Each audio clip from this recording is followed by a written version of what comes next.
Livro, carta de Paulo aos Gálatas, capítulo de número 5. Vamos dar sequência, continuidade ao estudo da palavra de Deus. Gálatas, capítulo 5, a partir do versículo de número 22.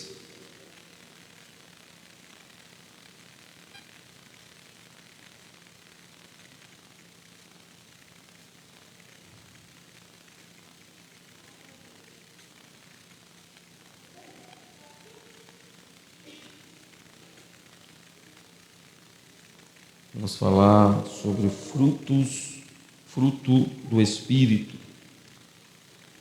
Quem achou, diga amém. Mas o fruto do Espírito é... Baixa só um pouquinho, cadê o Mateus? Baixa lá. Mas o fruto do Espírito é caridade, gozo, paz, longanimidade, benignidade, bondade, fé, mansidão, temperança. Contra essas coisas não há lei. E os que são de Cristo crucificaram a carne com as suas paixões e concupiscência. Se vivemos no Espírito, andemos também no Espírito. Não sejamos cobiçosos de vanglórias, irritando-nos uns aos outros, invejando-nos uns aos outros. Amém? Glória a Deus. Pode tomar assento, adorando e bendizendo o nome do Senhor Jesus. Glória a Deus.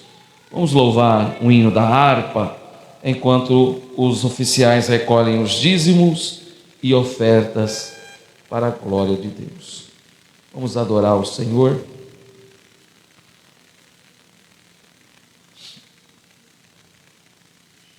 Hino de número 192. Pelo sangue. Hino de número 192. Pelo mundo brilha a luz, desde que morreu Jesus, pendurado lá na cruz do Calvário. Os pecados carregou e de culpa nos livrou, com o sangue que emanou do Calvário. Pelo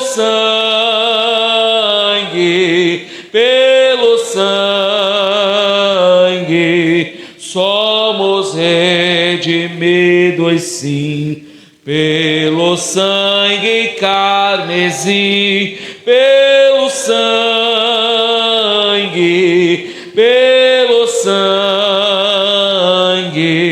pelo sangue de Jesus no Calvário. Antes tinha muito temor, mas agora tenho amor, pois compreendo o valor do Calvário. Eu vivi na perdição, mas achei a salvação pela grande redenção, o Calvário. Pelo sangue,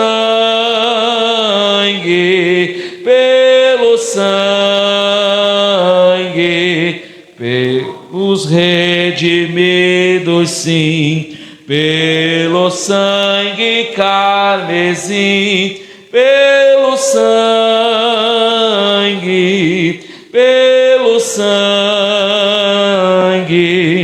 pelo sangue de Jesus no Calvário. És um grande pecador, eis Eis aqui teu Salvador, tema do bom pregador, o Calvário, o Cordeiro divinal, padeceu na cruz teu mal, e oferece graça tal, o Calvário.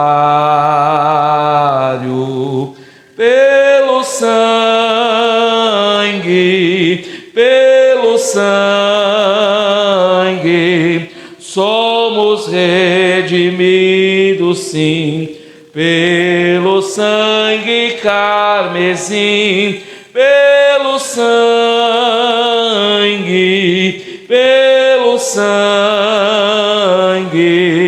pelo sangue de Jesus no Calvário. Glória a Deus, glória a Jesus. Meus irmãos, nesta noite vamos dar sequência ao estudo da palavra de Deus do livro de Gálatas. Semana passada falamos sobre as obras da carne. Nesta noite vamos falar sobre o fruto do Espírito, né? O apóstolo Paulo faz um contraste entre as obras da carne e o fruto do Espírito. Se as obras falam de esforço, o fruto é algo natural. Se a obra ou as obras falam de esforço, o fruto é algo natural. Obra para fruto, é importante nós entendermos que obras é esforço humano. A obra é um esforço humano. As obras da carne são resultado do nosso labor. Já o fruto do Espírito é a realização do Espírito em nós. Vamos de novo. As obras da carne são resultado do nosso labor, dos nossos desejos. Aqui carne não significa só o corpo físico. Na Bíblia, carne costuma significar natureza humana caída, os pecados. Ou seja, sem Deus está no comando da sua vida. Porque quando Deus está no comando da nossa vida, nós não agimos na carne. Se agimos na carne, é porque Deus perdeu o controle de nós. É por isso a necessidade do fruto, não é frutos, é um fruto só, que nós vamos entender nesta noite. Então a ideia aqui é, as obras da carne são coisas que nascem de nós mesmos, não vêm de Deus. Elas são fruto do nosso jeito natural de agir. Quando seguimos impulsos como o ego, desejo, orgulho, raiva e etc.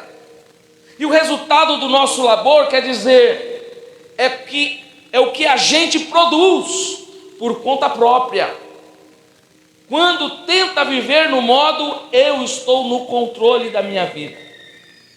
Todos que se acham que estão no controle da sua vida, agem na carne. Porque aquele que está no controle de Deus, age no Espírito. É por isso que muitos se dão mal. É por isso que muitos não seguem o mandamento que o Senhor nos ordenou. Amarás o teu Deus acima de todas as coisas. E o que impede de eu amar esse Deus? O desejo da carne, o ego, o orgulho, a raiva, prostituição. Sendo que lá em Isaías, a palavra de Deus diz: o que me separa de Deus são os meus pecados. O que faz divisão entre eu e o Senhor é os pecados. Então, se eu ajo em pecado, eu crio uma divisão entre Deus e eu. Deus sai do controle e o meu eu começa a falar mais alto. O meu eu começa a falar mais alto do que o Senhor quer para mim. Ou seja, a carne fabrica coisas, e geralmente elas vêm em forma de atitudes, e atitudes destrutivas. É isso que Gálatas 5 fala: inveja, ira, imoralidade, divisões.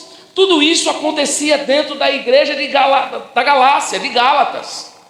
Então Paulo vai instruí-lo, escrevendo agora, falando sobre o fruto do Espírito e a realização do Espírito em nós. Por isso a importância de termos o Espírito Santo.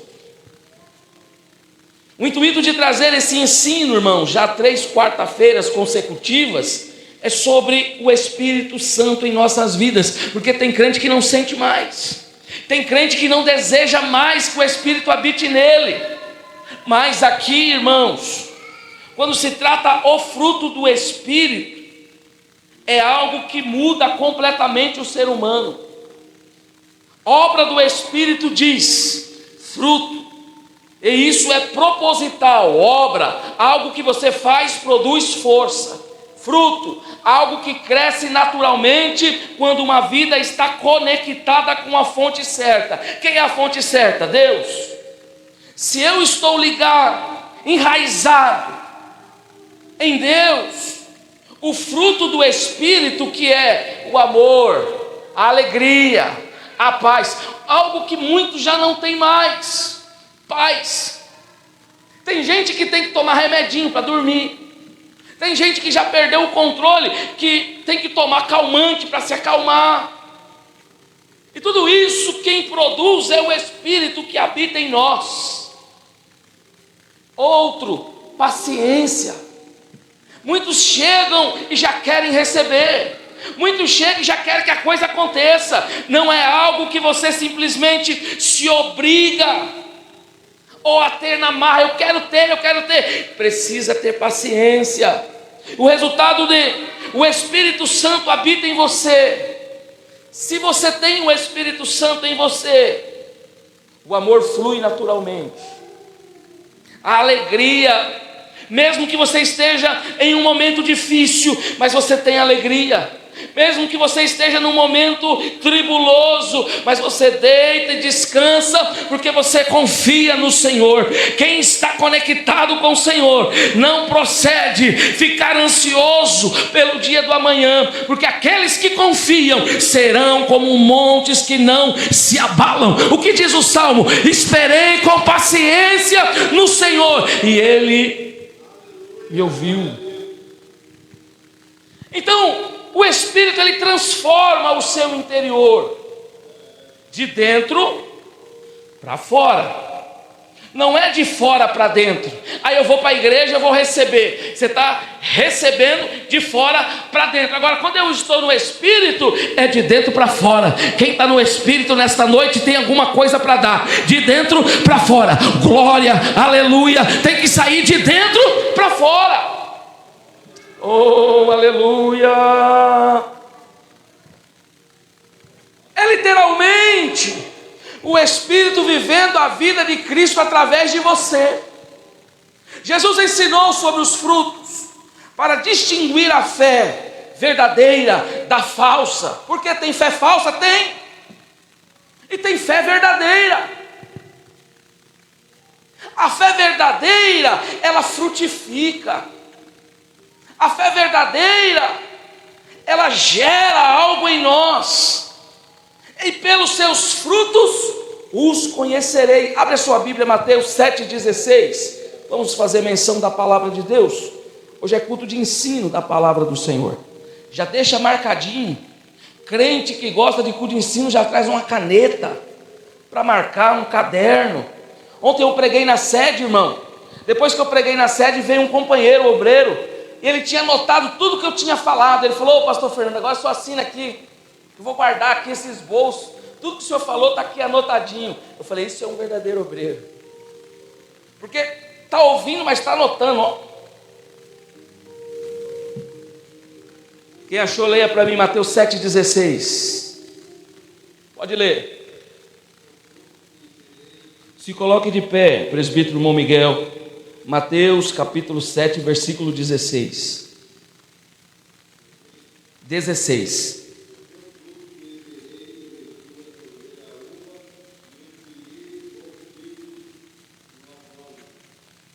Amém. Note bem que o Senhor nos conhecerá pelos nossos frutos. Que frutos são esses? O fruto do Espírito, que na verdade é um, mas vamos compará-lo com uma mexerica. Eu não sei como é que vocês falam aqui. Alguns dizem tangerina, outros falam... Eu vou falar mexerica, porque lá de onde eu vi é mexerica. Mexerica tem os gomos. Então o fruto do Espírito, ele se divide em um fruto, mas em gomos. Note João 15, capítulo de número 5, versículo de número 5. João 15, versículo de número 5. Olha o que o Senhor Jesus vai dizer: eu sou a videira, vós os ramos. Quem permanece em mim e eu nele, esse dá muito fruto, porque sem mim nada podeis fazer. Note que para mim receber o fruto do Espírito, para mim frutificar, eu preciso estar em Cristo Jesus. Eu preciso estar segundo a vontade do Senhor. Assim toda árvore boa produz bons frutos, e toda árvore má produz frutos ruins. Portanto, pelos seus frutos os conhecereis. Precisamos buscar o fruto. Aí Jesus diz no verso 16 de João 15: não fostes vós que me escolhestes, mas fui eu que vos escolhi e vos designei para que vades e des fruto, e o vosso fruto permaneça.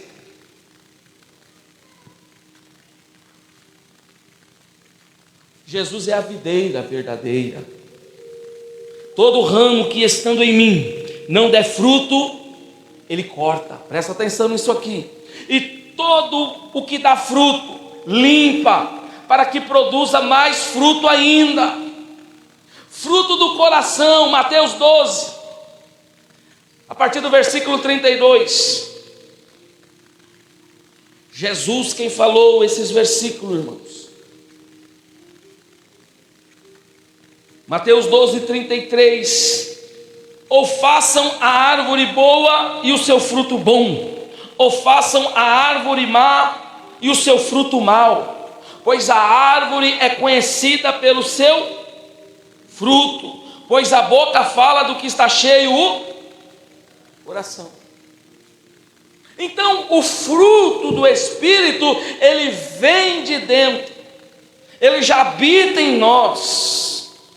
Então, resumindo, obra da carne: o que produzo quando eu sou o centro, quando eu faço do meu jeito, quando eu quero que seja do meu jeito, da minha vontade. Fruto do Espírito: o que Deus produz em mim quando Ele é o centro. A pergunta é: quem está no controle da tua vida? Se eu estou em Deus, os meus frutos são espirituais. Se eu estou segundo a minha vontade, eu estou agindo conforme os meus desejos. Muitos que andam fazendo a sua vontade, mas a pergunta é: você está na vontade de Deus? Lembra do Pai nosso que estás no céu, e santificado seja o teu nome, venha a nós o teu reino, e seja feita a tua. Todo mundo sabe, mas só que muitos, cooperador Walter, preferem viver os seus. Esquece que tem um Deus. Buscai primeiro o reino dos céus, e as demais coisas vos serão acrescentadas. Quem tiver na vontade de Deus, frutifica espiritualmente, frutifica financeiramente, porque está na vontade de Deus. E qual é o pai que quer ver o filho padecendo? E qual é o pai, se o filho pedir um peixe, lhe dará uma pedra? Se eu estou na vontade de Deus, eu sei que Ele quer o melhor para mim. Ele quer o melhor para mim. Quer ver uma analogia simples? A carne é uma fábrica, produz coisas no esforço humano. O Espírito é como uma árvore viva, dá fruto quando está bem enraizada. Quem está enraizado na raiz de Jessé, quem está enraizado no filho de Davi, continua glorificando e exaltando. Ainda que estejam dias maus, Deus estará contigo.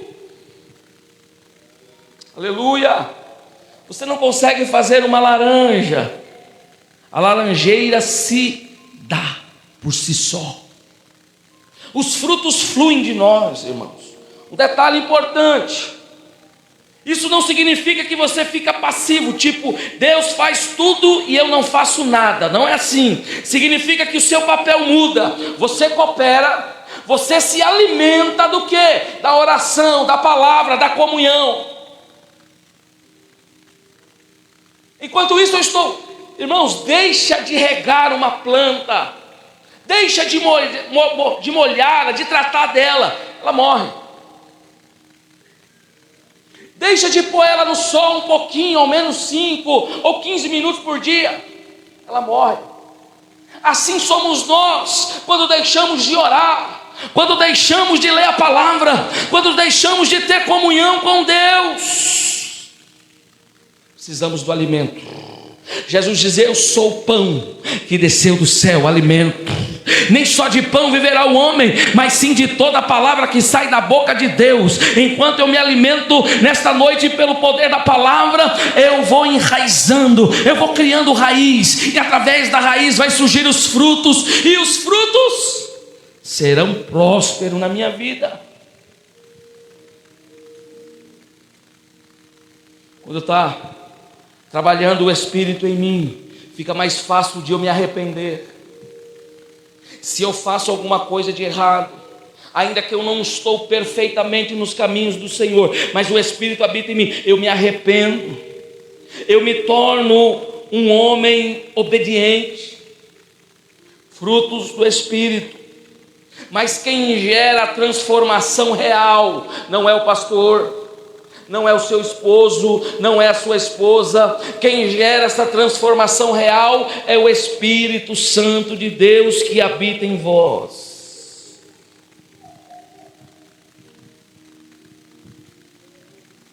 João 15, 4, 5: permanecei em mim e eu permanecerei em vós, porque sem mim nada podeis fazer. Sem Jesus nós não conseguimos fazer nada. Mas tem os super-homens. Eu vou aqui, vou para lá, sem direção. Muitos homens perderam o mapa, perderam a bússola, perderam as orientações. Jesus mostra que o fruto não vem do esforço humano isolado, mas da conexão com Ele. Sabe por que não deu certo aquele negócio? Porque você não orou. Sabe por que você não tentou de um lado, tentou do outro, não deu certo? Porque você não perguntou para o Senhor. Comece a perguntar para Jesus: o que é certo, o que é errado, o que eu devo fazer, o que eu não devo fazer. Aleluia. Aleluia. Aleluia. A incapacidade que nós temos de gerar, de produzir. Leia para mim, por gentileza, 2 Coríntios, capítulo 5, versículo 17.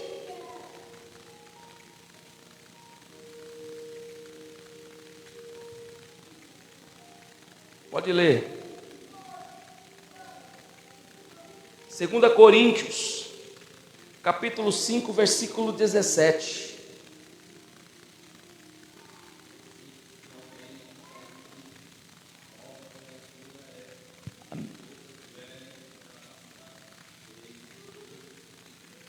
Obrigado. Transformação interior. Quando produz o fruto do Espírito em nós, a primeira coisa que ele gera é uma transformação interior, produzindo em nós, Filipenses 2,13, porque Deus é quem efetua em vós tanto querer como realizar segundo a sua vontade. Olha isso aqui: porque Deus é quem efetua a vós tanto o querer como a realizar segundo a sua boa vontade. Essa é uma das referências mais fortes para a ideia de que o Espírito realiza em nós aquilo que não conseguimos produzir sozinho. Oh glória! Por isso a importância de termos o Espírito Santo em nós. Aquilo que nós não conseguimos fazer, aquilo que nós não conseguimos produzir, o Espírito Santo nos ajuda. Nesta noite, abra sua boca e busque a presença desse Espírito. Não paga nada, não é como você ir no hospital, não é como você ir na farmácia onde você gasta todo o seu dinheiro. O Espírito aqui você não paga, você não precisa, basta somente você buscar ao Senhor o suficiente para engrandecer a sua vida, encher a tua alma. Ezequiel entendia disso. Ezequiel 36, versículo 26 e 27, ele olha para o céu, creio eu, e diz: dar-vos-ei coração novo, porém dentro de vós o meu espírito, e farei que andeis nos meus estatutos. Da mesma forma que ele manda a oração, Deus responde ele: dar-vos-ei primeiro um coração novo, porém dentro de vós o meu espírito, e farei que andeis nos meus estatutos. Quem não tem o Espírito, quem não tem um coração novo, quem não se transformou, como o presbítero irmão Lucilo leu, se alguém está em Cristo, é nova criatura, não peca mais, não mente mais, vive na direção de Deus. Aleluia! Vou abordar 3 verdades importantes sobre o fruto do Espírito: a natureza do fruto, sua variedade e seu cultivo. O fruto de que Paulo está tratando é a criação do Espírito Santo. Ele não brota da nossa natureza, porque a nossa natureza é má. A Bíblia diz que nós já nascemos em pecado. É por isso que nós aceitamos a Jesus, para se transformar, ser uma nova criatura. Mas tem gente que anda como um velho homem. Preguei isso na sede ontem. Não abandonou as práticas, continua do mesmo jeito. Não tem mudança, não olha, não dá fruto, não prospera.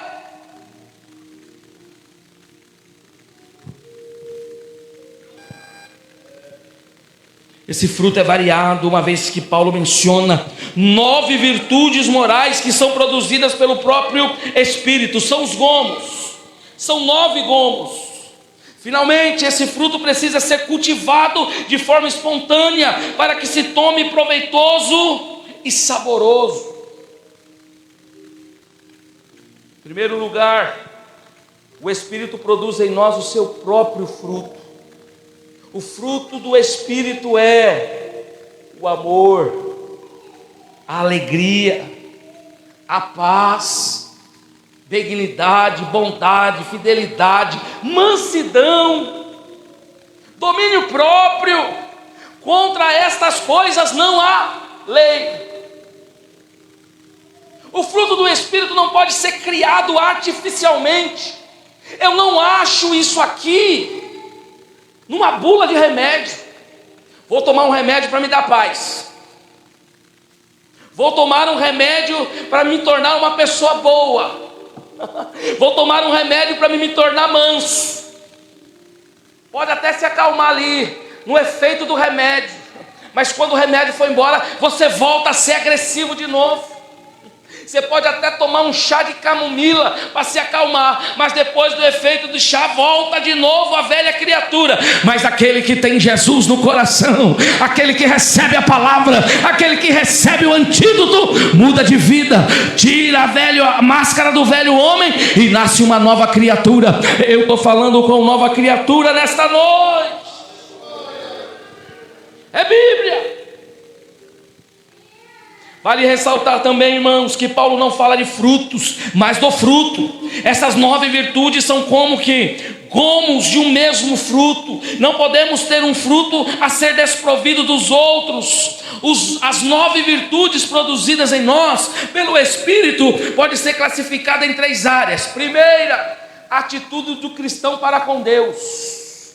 Segunda, atitude do cristão para com as outras pessoas. Terceiro, atitude do cristão para com ele mesmo.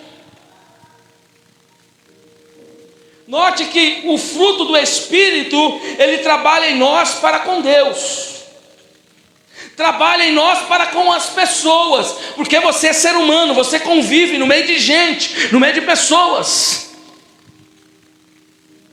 Atitude do cristão para com ele mesmo, porque nós vamos responder pelos nossos atos. Naquele grande dia não vai ter papai, não vai ter mamãe. Naquele dia não vai ter o esposo, não vai ter a esposa. Naquele dia vai ser você e Deus.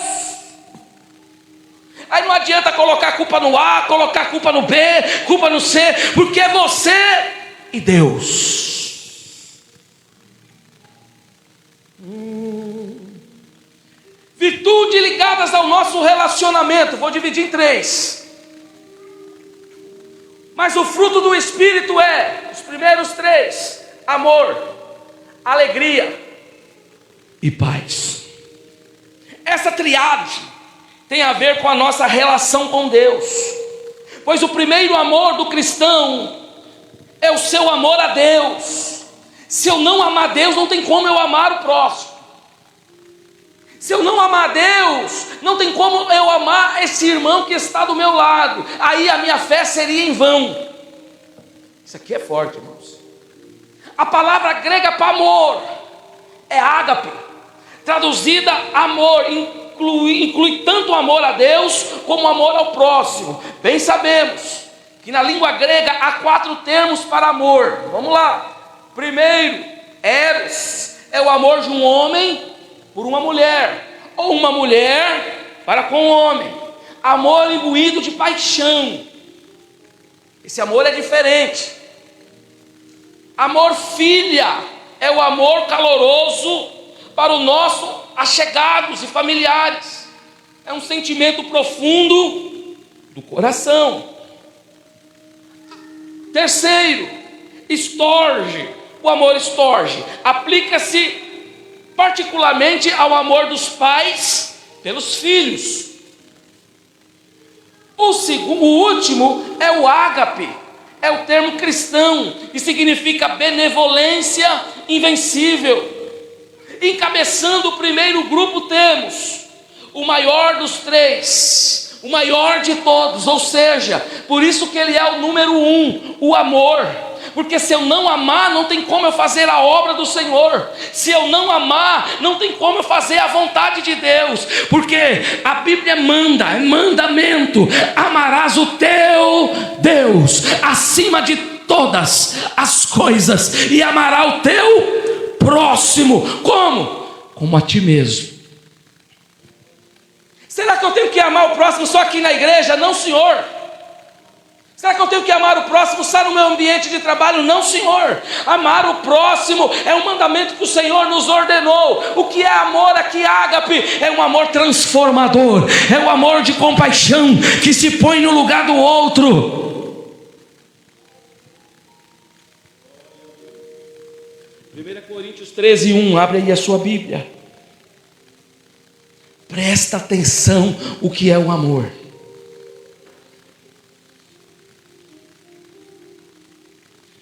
Eu gosto de Bíblia. Para não dizer, o pastor está falando, jogando indireta. Não, irmãos, eu estou pregando Bíblia. Agora, passo a vos mostrar um caminho ainda muito mais excelente. Ainda que eu fale as línguas dos seres humanos e dos anjos, se eu não tiver amor, note isso, serei como um sino que ressoa, ou como um prato que tine. Verso 2: mesmo que eu possua o dom de profecia. Ele fala até em línguas estranhas na igreja. Ele até sapateia, irmã Edna. É dom. Mesmo que eu possua um dom de profecia e conheça todos os mistérios e toda a ciência, e ainda que eu tenha uma fé capaz de mover montanhas, se eu não tiver amor, nada serei. Verso 3: mesmo que eu dê aos necessitados, porque tem gente que acha que só de ajudar alguém, ele já está fazendo a parte boa. Não, mesmo que eu dê aos necessitados tudo o que possuo, e entregue o meu próprio corpo para ser queimado, se eu não tiver amor, todas essas ações não me trarão qualquer benefício real. Verso 4, pega essa: o amor é paciente, o amor é bondoso, o amor não inveja, não se vangloria, nem é arrogante. Vivemos numa sociedade de arrogância, de pessoas ignorantes, soberbas, por que não dizer sem educação? Vivemos tempos, cooperador Wallace, de nós cumprimentar a outra pessoa, não abrir a boca para te cumprimentar, para te saudar com a paz do Senhor. Isso não é amor.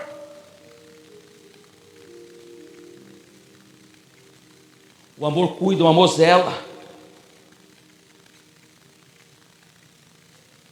O amor, verso 5, não se porta de maneira inconveniente, não age egoisticamente, não se enfurece facilmente, não guarda ressentimentos.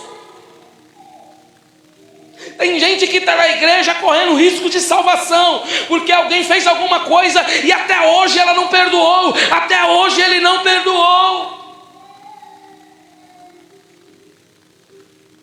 Aí depois quer tocar no corpo e no sangue do Senhor. Cuidado, porque aquele que come e bebe indignamente, come e bebe para a sua própria condenação, não discernindo o corpo do Senhor. Aí Paulo diz: por isso que há muitos que dormem. Ou seja, pensa que está vivo, mas já morreu faz tempo. Ei, cuidado, o amor jamais morre. Todavia, verso 8, as profecias deixarão de existir, as línguas cessarão, o conhecimento desaparecerá, mas o amor tem que permanecer. Só quem tem esse amor, o amor que o Senhor ordenou, ame uns aos outros. Ainda que você não tenha esse dom, é noite de você buscar o dom do amor.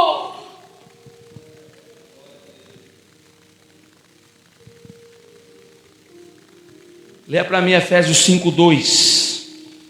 Efésios 5, verso 2.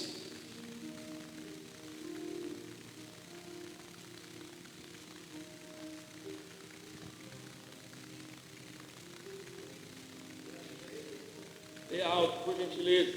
Pega o microfone, Mateus. Ajuda ele lá, pega o microfone aí. Aleluia, Jesus. Efésios 5:2.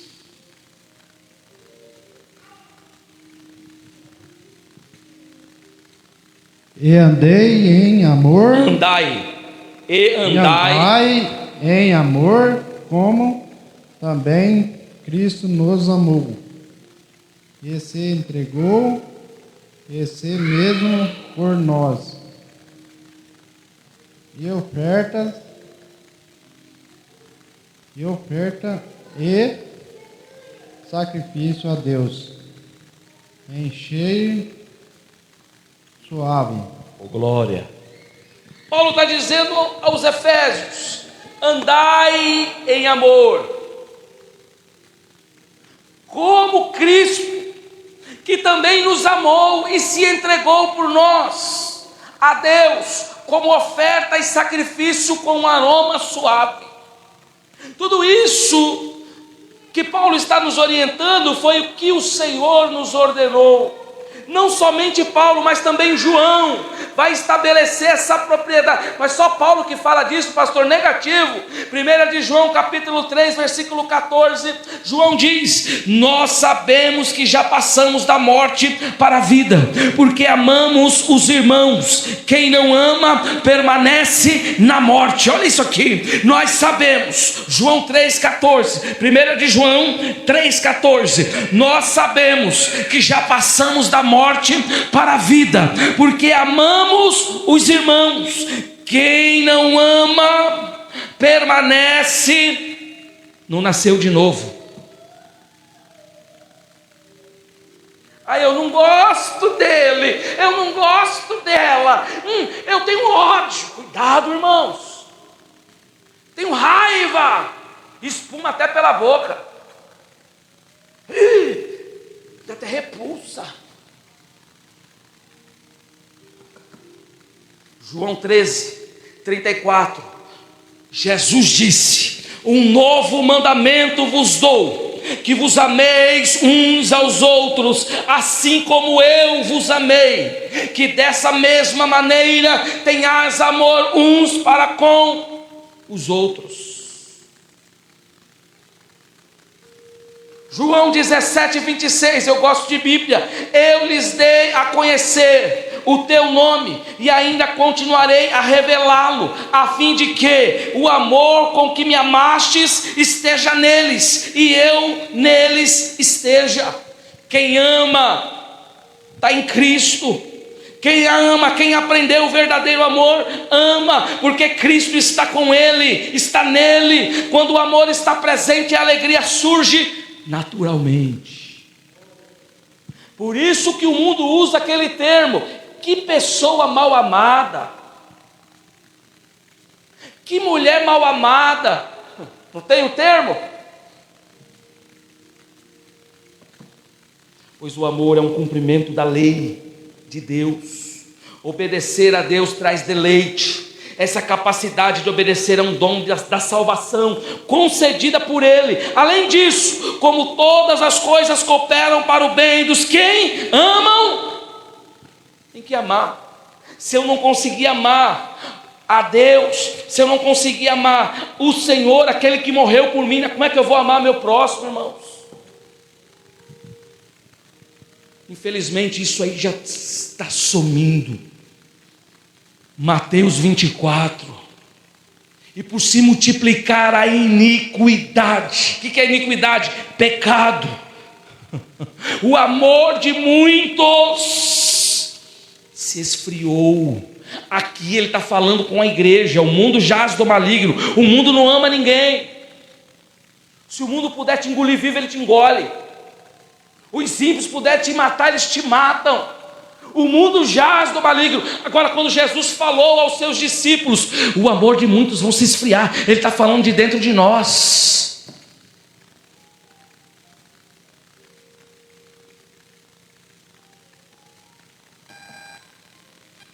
Tomara que morra. Por que Deus não leva logo? Sentimentos.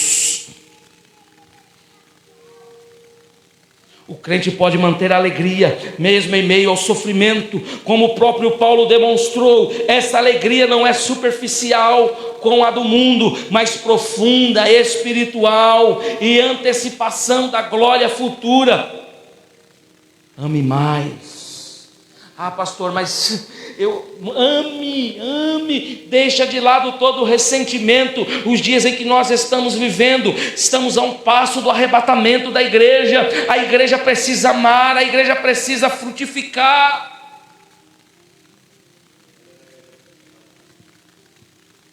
Segundo, paz. A palavra grega eirene, traduzida por paz, refere-se fundamentalmente à paz com Deus. Se eu tenho paz com Deus, eu tenho paz com meu irmão.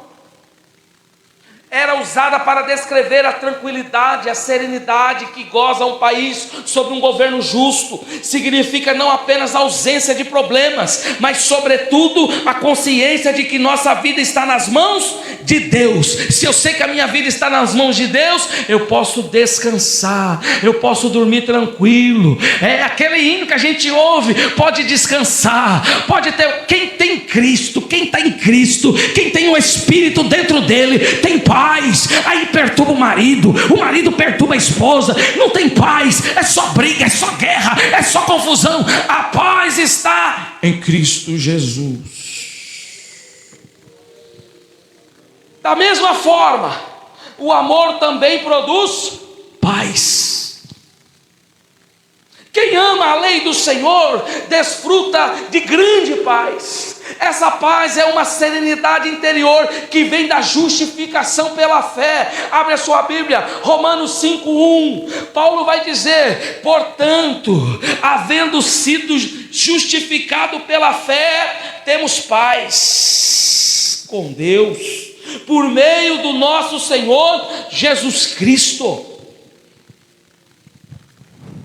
Quem a possui, a paz, torna-se também o promotor de paz. Você pode estar bravo, nervoso, mas quando você encontra alguém que tem a paz, ela transfere para você: calma, descansa. Efésios 4:3, procurando cuidadosamente manter a unidade do Espírito no vínculo da paz. Quem tem paz dá paz. Se alguém não responder à sua paz, descansa. Ah, pastor, eu passei ali, cumprimentei o irmão, ele não me saudou com a paz do Senhor. Problema é dele, a paz volta para você de novo. Se ele não tem paz, deixa que a sua paz volte para você de volta. Ah, mas eu fiquei triste, chateado. Não precisa, porque só dá paz quem tem paz. Quem não tem paz não tem como dar paz. Conhecendo que essa paz foi conquistada pelo sacrifício de Cristo. Quem reconhece a morte do Calvário, quem dá valor pelo sacrifício do Senhor, tem paz. Está na paz, varão? Estou na paz. Ei, pode estar no mercado, a paz do Senhor, a paz. Pode estar na fila do banco, a paz, varão, a paz.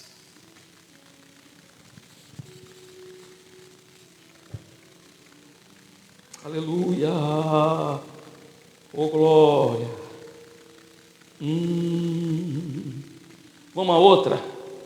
Depois de paz, segunda virtude ligada ao nosso relacionamento com o próximo: longanimidade, benignidade e bondade. Essas três virtudes estão conectadas com a nossa relação com o próximo. Longanimidade, paciência para com aqueles que nos irritam ou perseguem. Benignidade é uma questão de disposição. Bondade refere-se a palavras e atos. Quer ver? A palavra grega mactomia, traduzida por longanimidade, significa ânimo espichado ao máximo.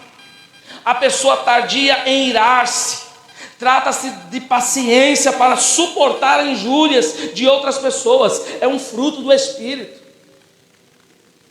Descreve um homem que, tendo condições de vingar-se, não faz. No nosso meio tem muita gente vingativa. Também vou fazer. Se a pessoa pôr o pé para você, eu vou pôr o pé também para cair. Falou mal de mim, também falo. Romanos 2:4.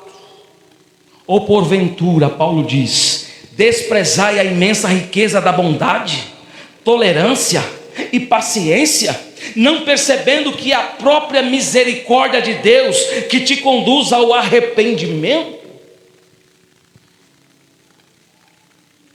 Longanimidade é a paciência que suporta as ofensas. Que é um homem mais judiado, como Jesus foi. Se você pegar o contexto histórico, Jesus era um homem que andava pelas ruas e os homens colocavam os pés para Jesus cair. Jesus andava nas ruas de Jerusalém, passavam aqueles fariseus, e dava bofetadas na cabeça de Jesus. Vai lá, ô. Fora as escarradas que Jesus tomava em sua face, as pessoas chegavam e cuspiam na face de Jesus. Em algum momento, vamos ver se Jesus revidou essas afrontas.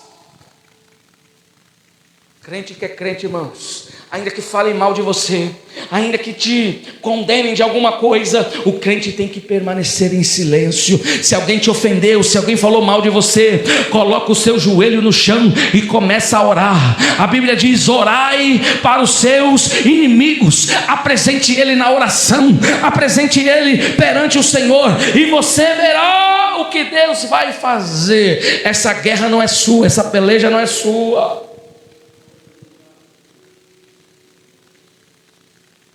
Romanos 9, 22, Paulo vai dizer: mas o que tens a dizer se Deus suportou com muita, olha isso, longanimidade, os vasos da ira, preparados para a destruição, porque desejava manifestar a sua ira e tornar conhecido o seu poder. Jesus enfrentou e não revidou. Com toda a humildade, Paulo escreve aos Efésios: mansidão, com paciência, suportando-vos uns aos outros.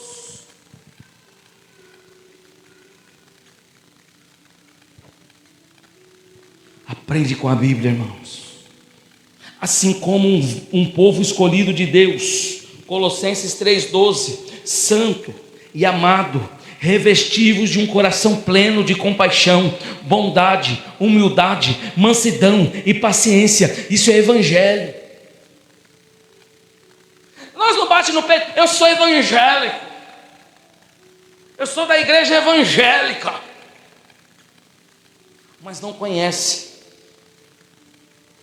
as leis. Só porque veste uma roupa, irmãos, só porque coloca um terno, uma gravata, só porque anda de vestidão até os pés.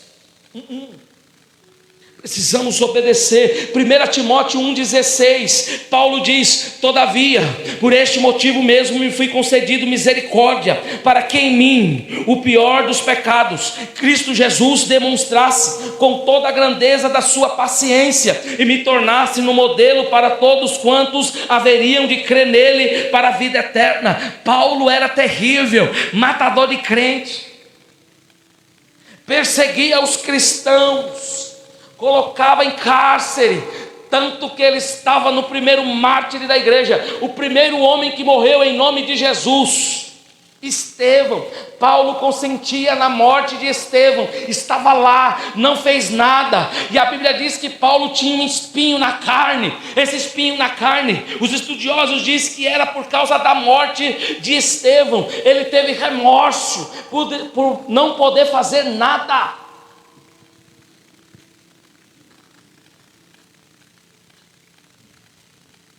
Aleluia.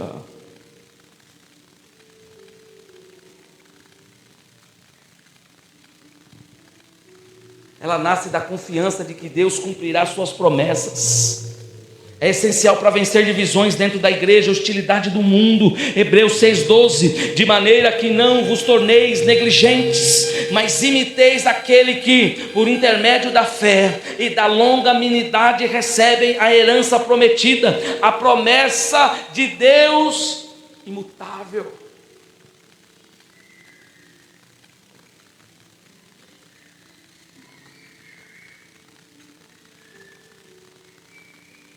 É dom, irmãos. E como é que eu consigo isso, pastor? Buscando.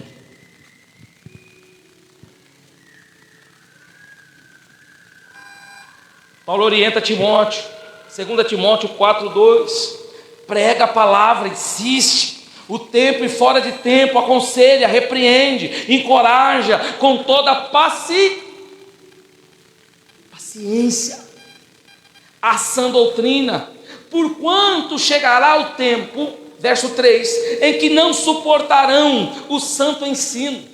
E já está acontecendo, irmãos. Tem gente que não gosta de ouvir a verdade.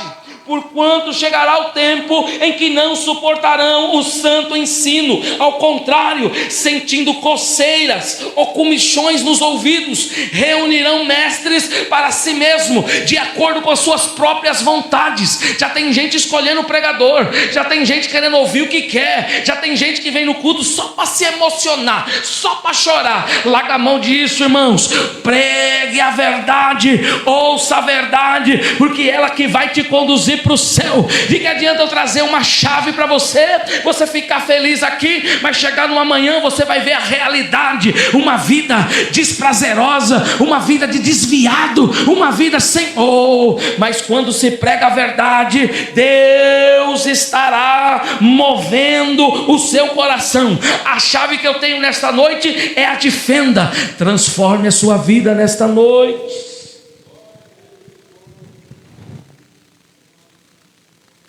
Olha o que Paulo diz no versículo 4, 2 Timóteo 4:4. Tais pessoas se recusarão a dar ouvidos à verdade, voltando-se para os mitos. Tu, no entanto, Timóteo, ser equilibrado em tudo, suporta os sofrimentos, fazer a obra de um evangelista e cumpre o teu ministério. Pronto.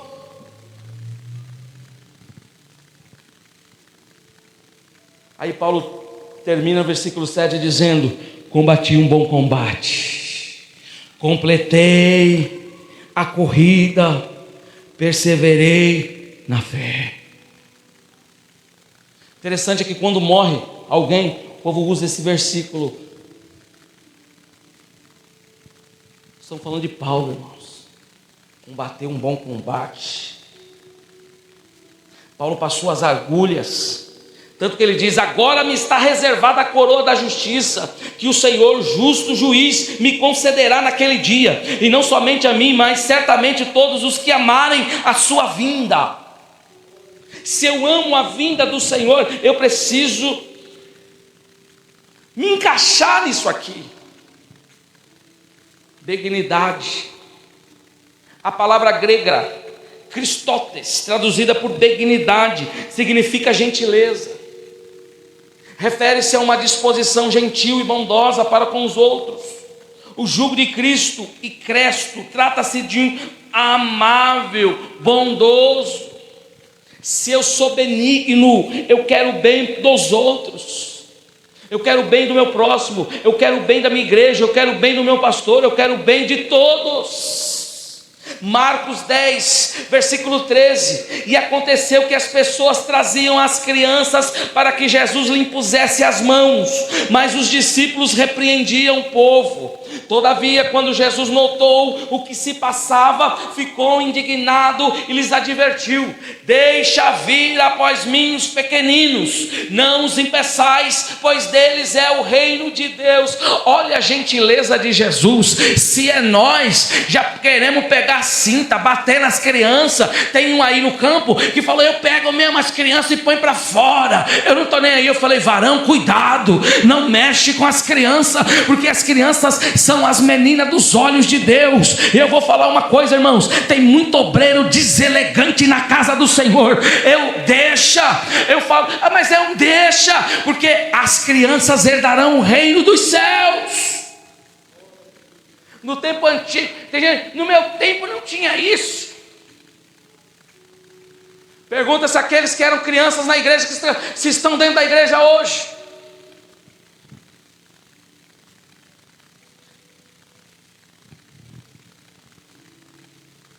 Olha o que Jesus diz no verso 15, irmãos: com toda certeza eu vos asseguro, aquele que não receber o reino de Deus como uma criança, jamais terá acesso a ele.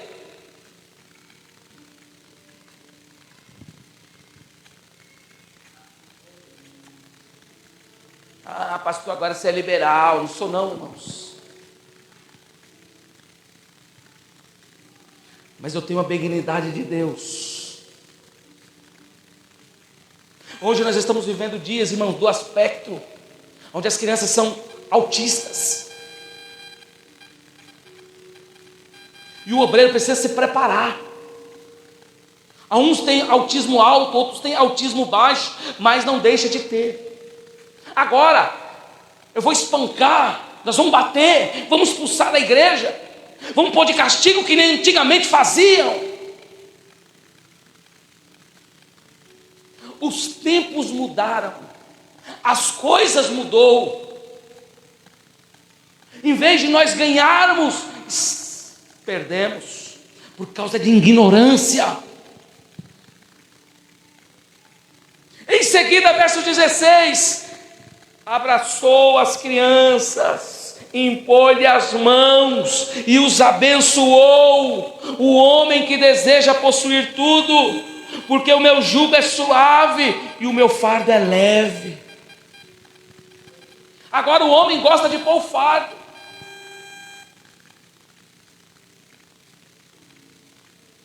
Só faz isso quem está cumprindo o outro, a bondade, o outro fruto, a bondade. A palavra grega é aistone, traduzida por bondade, refere-se à bondade ativa, com princípio energizante. A bondade pode reprovar, corrigir, disciplinar, mas a benignidade só pode ajudar. Diz: Jesus mostrou o agtones quando purificou o templo, expulsou os que se transformavam em mercado, mas manifestou o crétotes quando foi amável com a mulher pecadora que lhe ungiu os pés. Olha a gentileza de Jesus. Vem lá um grupo de homens com pedra na mão, porrete, cacete na mão, e uma mulher lá sendo levada. Jesus está sentado, e sentado ele fica. Apresentam a mulher a ele, adúltera. E o Senhor sabe que uma mulher, quando é pega no ato do adultério, deve ser apedrejada. Já começa errado, porque cadê o outro? Cadê o que estava com ela? Olha a bondade do nosso Senhor. Ele olha e vai no centro do coração daqueles: quem não tem pecado, que atire a primeira pedra. Não precisou levantar, não precisou rodar, não precisou bater palminha. A bondade é disciplinadora. Se você ser bom, se você dar um exemplo de uma mulher boa, de um homem bom, pode ter certeza que no silêncio você vence. Ainda se alguém fez alguma maldade com você e você responde com a bondade, você vence. Lembra que Jesus disse: se baterem na face, dê a outra. O evangelho é ao contrário. Se alguém mandar você andar 1 milha, ande 2. Se alguém lhe roubar a capa, dê a túnica, toma. Eu ensinei quando eu cheguei aqui sobre o Sermão da Montanha. Você vai ver que é inverso. Aleluia. Efésios 5:9, porque o fruto do Espírito está em toda bondade, justiça e verdade. Romanos 15:14, e eu mesmo, meus irmãos, estou certo de que vós também estão cheios de bondade. 2 Tessalonicenses capítulo 1, versículo 11, para que o nosso Deus vos faça digno da sua vocação e cumpra todo o desejo da sua bondade. E para finalizar, virtudes ligadas ao nosso relacionamento com nós mesmos.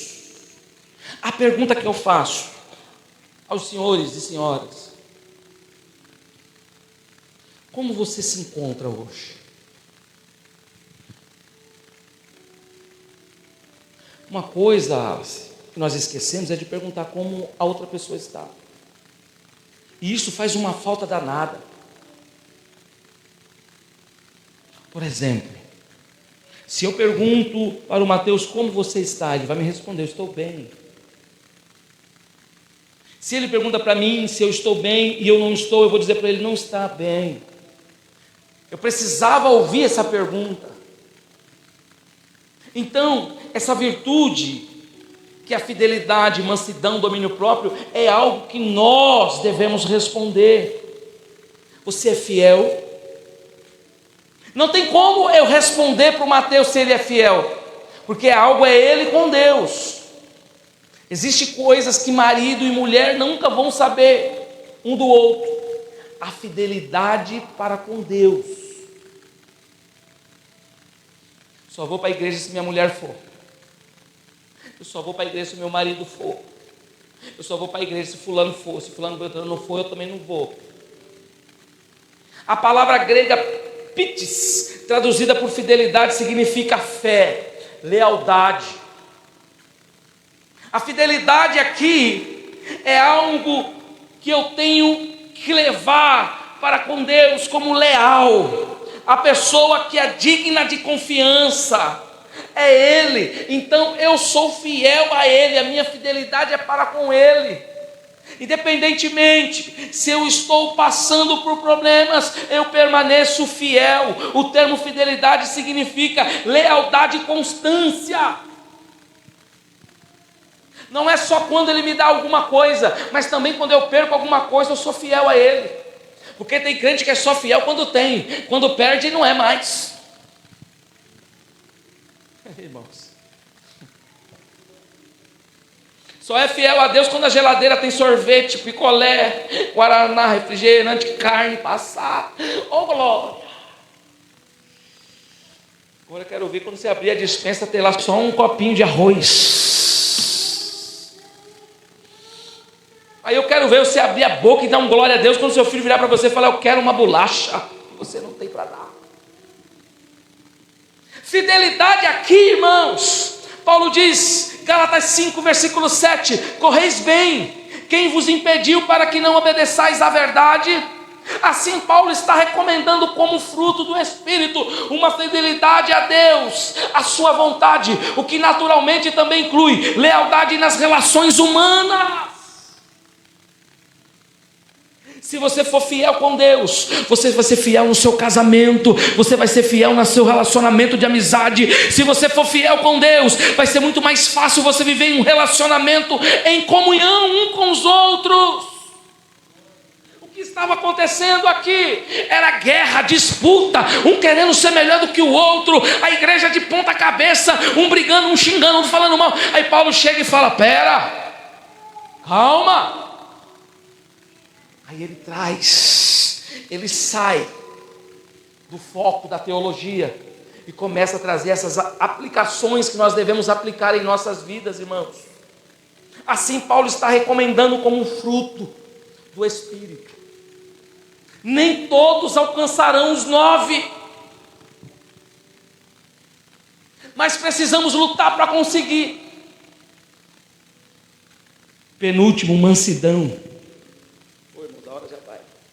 A palavra grega aqui é praus, traduzida por mansidão, significa dócil, submissão e poder sobre controle. A palavra era usada para um animal que foi domesticado e criado sob controle. Já conhece alguém manso?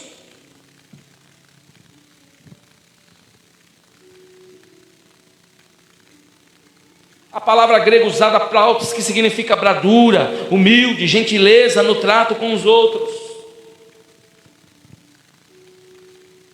Esse aqui é difícil. Mansidão não é fraqueza, é força sobre controle. A atitude de alguém que poderia agir com dureza, mas escolhe agir com humildade e equilíbrio. O manso, ele traz paz. Você está bravo, valente, querendo matar, querendo pegar o facão, mas quando você encontra o manso pela frente, até o jeito de falar dele é diferente. Mansidão no contexto lá, do texto que lemos de Gálatas, traz contendas, divisões, ciúmes, espírito partidário. Quem é manso não entra nisso. Por isso a mansidão aparece como antídoto contra conflitos. Olha o que Paulo diz, Gálatas 6:1: se alguém for surpreendido em alguma falta, vós que sois espirituais, corrija-o com um espírito de mansidão. Se eu ver meu irmão fazendo alguma coisa de errado, eu chamo ele e falo com mansidão. Se eu vejo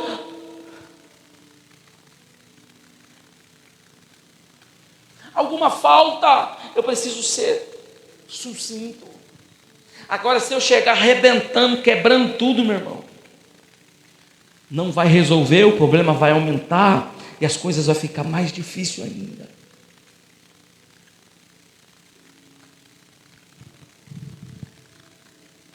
Isso foi a causa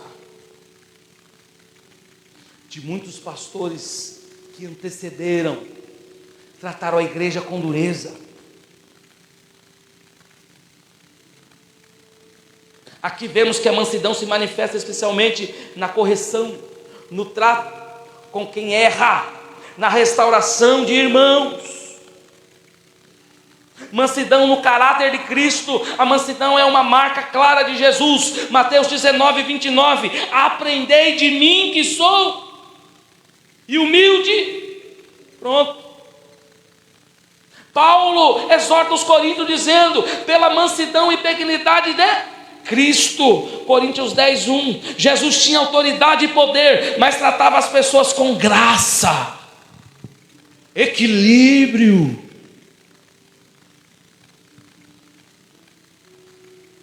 Mansidão é como virtude cristã em geral. Paulo também ensina que ela deve marcar toda a vida cristã.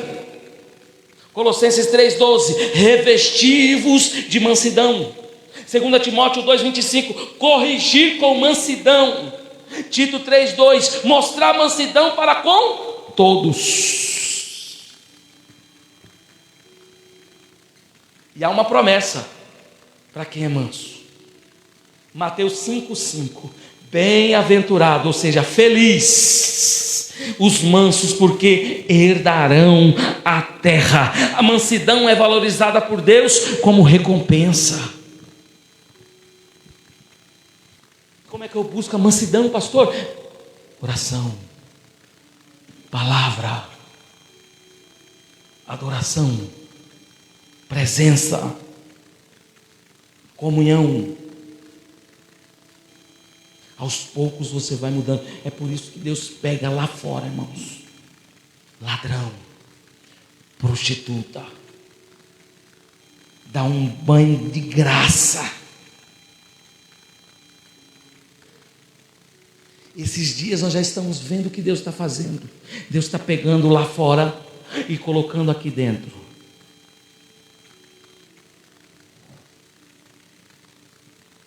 Sabe o que um dia eu ouvi? Da pessoa que eu esperava uma palavra de amor, vai morrer, não vai dar nada. Esse aí já era.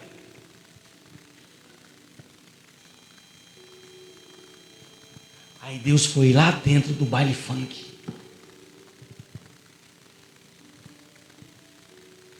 Está lá um menino pobre de São Paulo cantando. Deus pegou e falou assim: tem uma obra contigo. Quando eu olhei em volta, eu, drogado, bêbado, prostituto, eu, e tenho pressa. Deus falou num ano. No outro ano, fui para Cuiabá. Quando eu chego em Cuiabá, Deus renova a promessa. Tenho pressa. Eu, cheirador de cocaína, beberrão, eu. Quando o mundo rejeita, quando a sociedade não quer, Deus quer.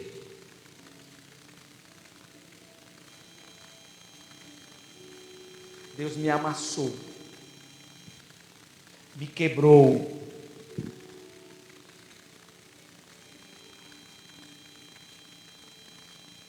me trouxe. Ninguém está isento de receber a graça de Deus. Ai de mim se eu não pregar esse evangelho. É muito fácil olhar, irmãos, Meu pai era desviado, minha mãe era desviado. Sabe qual era a probabilidade de eu estar aqui? 0. Quando eu reconciliei, o Senhor falou: tenho pressa.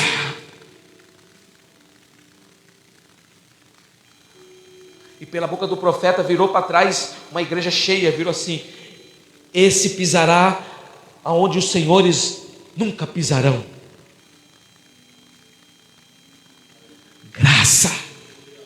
Ah, porque é melhor do que ninguém. Não sou. Antes de você falar, procure saber quem é. Procure saber a história.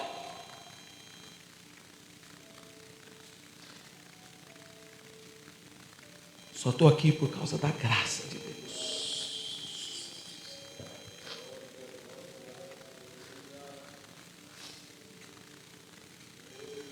Um dia alguém falou para mim: ou é morte ou é preso. 2 caminhos para você: ou vai morrer ou vai ser preso. Mas só que eles se esqueceram que Deus tinha outros planos. Porque os planos do Senhor são bem maiores do que os seus.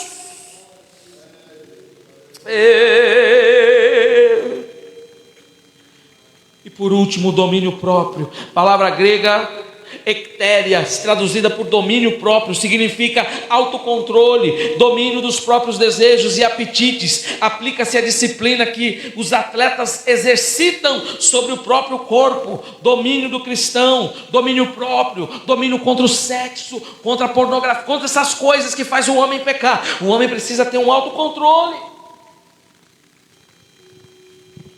Mansidão, domínio próprio, contra estas coisas não há lei. Palavra grega aqui é ectérias, que significa autocontrole, força interior, capacidade de dizer não aos impulsos. Quem tem domínio próprio, irmãos, ainda que passe uma mulher mais bonita na rua, mas ele tem um domínio, ele não olha, ele olha para frente, ele olha para a cruz. Ainda que passe um homem mais bonito da face da terra, a mulher que tem o Espírito Santo, ela olha para cima e fala: eu não vou olhar, porque o que Deus tem para mim é melhor, o que Deus tem na minha casa é melhor.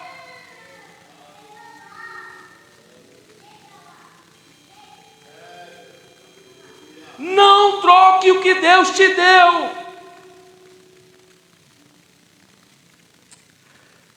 Estou falando do Espírito, hein? Não troque o que Deus te deu e não o rejeite.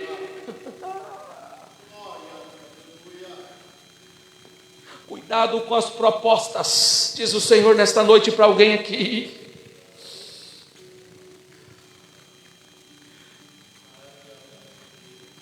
Quem tem um autocontrole, essa pessoa não é governada. Não é governada pelos desejos, pela ira, pelos vícios, pela língua, emoções descontroladas.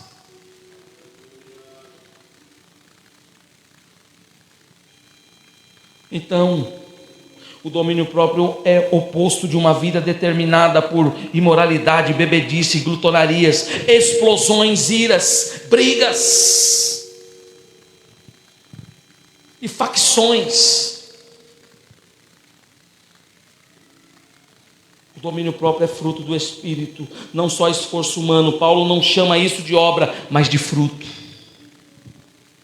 Se eu me controlo, se eu consigo me controlar, eu consigo dominar. Se eu consigo dominar meu corpo, se eu consigo dominar a minha língua, se eu consigo dominar essas coisas.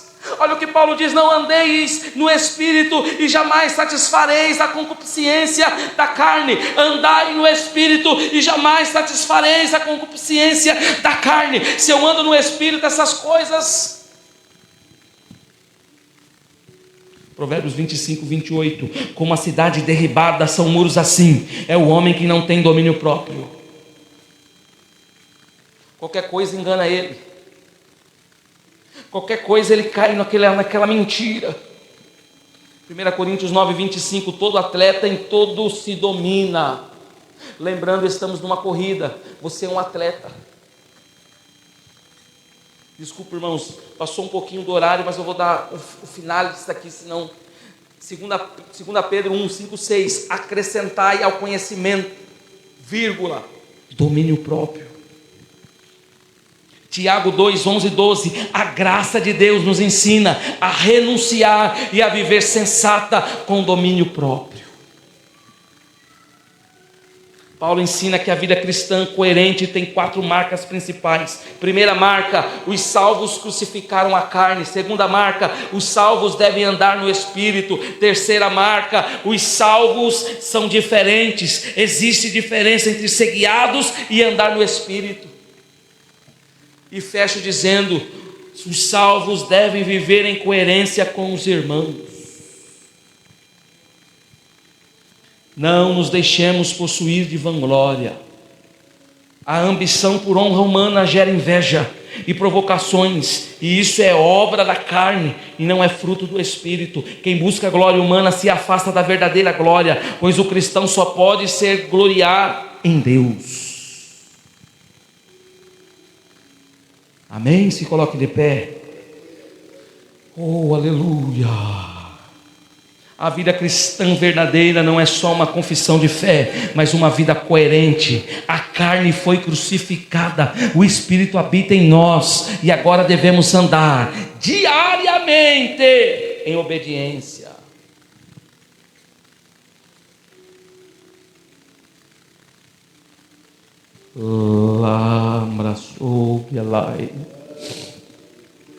Feche os seus olhos, maravilhoso Deus e eterno Pai. Senhor, que esses frutos surjam dentro de nós, que esses 9 frutos possam fazer parte de nossas vidas, ainda que nós estamos em preparação, mas que nós começamos a alcançar um por um devagar, que nós possamos alcançar um por um, Senhor, conforme segundo a Tua bondade e o Teu querer. Somos imperfeitos, somos maus, mas o Senhor é quem nos fortalece diante das angústias, diante das agulhas da vida. O Senhor é quem nos dá vitória. E nesta oração eu oro para que nenhuma proposta fraudulenta possa alcançar aleluia, essa alma, essa vida, possa destruir essa família, porque Deus está sobre o controle, Deus está sobre a direção.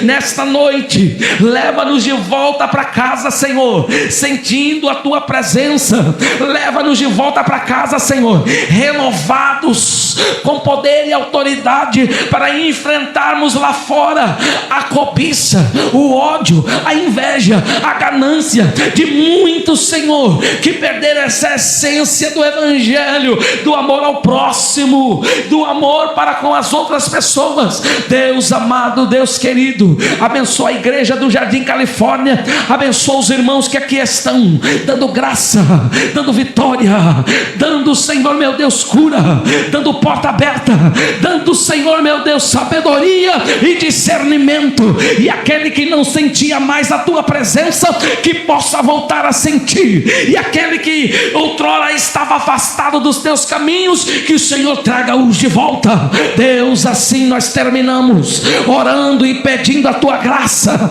pedindo a Tua misericórdia, pedindo, Senhor, as Tuas mãos sobre cada um de nós, ó Deus. E onde eu estiver um crente desviado, afastado dos Teus caminhos, que possa, Senhor, essa oração alcançá-los. Deus poderoso, nós Te louvamos e Te agradecemos em o nome de Jesus.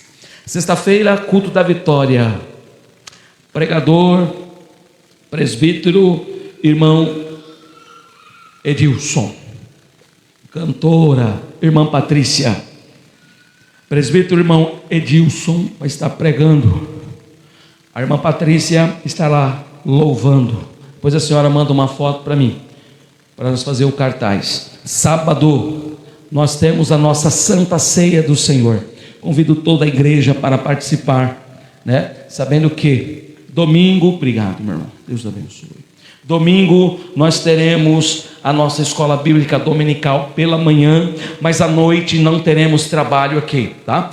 Estará vindo, passando um ônibus aqui por volta das 5h45, eu vou estar vendo direitinho, e quem quiser subir para a sede, nós vamos estar fazendo o Aviva Joara, estará cantando e pregando aquele cantor, o Alisson, da dupla Alisson e Neide, vai estar cantando e pregando no